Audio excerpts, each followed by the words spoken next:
Eh bien, salut les petits poulpes. Allez, aujourd'hui, on va apprendre à jouer la gamme majeure de Do de deux façons différentes.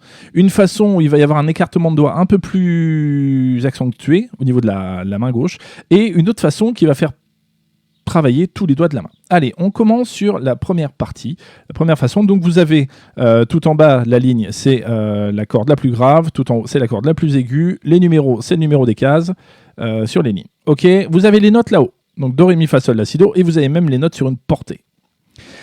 On va commencer par placer son index sur 3 de la corde de La, donc de la deuxième corde. Et donc là, on est au niveau du toucher, on est avec index, majeur et petit doigt. Et on voit déjà qu'il y a un sacré écartement. Pour ceux qui ont les petites mains, 3, 5, 7, index, majeur, petit doigt, c'est pas facile. Donc, on descend comme ça, et on est tout le temps sur la même logique. Index, majeur, petit doigt, index, majeur, petit doigt, index, majeur. Ça, c'est la première façon de la jouer, cette gamme majeure de Do. On remarque sur la deuxième partie, qui est exactement la même gamme avec les mêmes notes, que la case numéro 7 de la deuxième corde, de la corde de La, a été remplacée par la case numéro 2 de la troisième corde.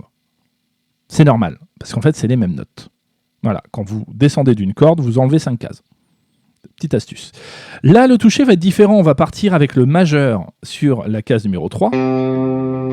Petit doigt, donc 3, 5, majeur, petit doigt. On va aller chercher index, majeur et petit doigt pour 2, 3, 5.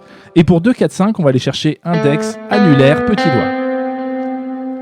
Donc ce deuxième toucher permet de travailler tous les doigts de la main, notamment notre annulaire qui intervient là. Donc voilà pour la gamme majeure de Do. Je vous laisse travailler ça. N'hésitez pas à me dire dans les commentaires si ça vous a plu. À bientôt, ciao.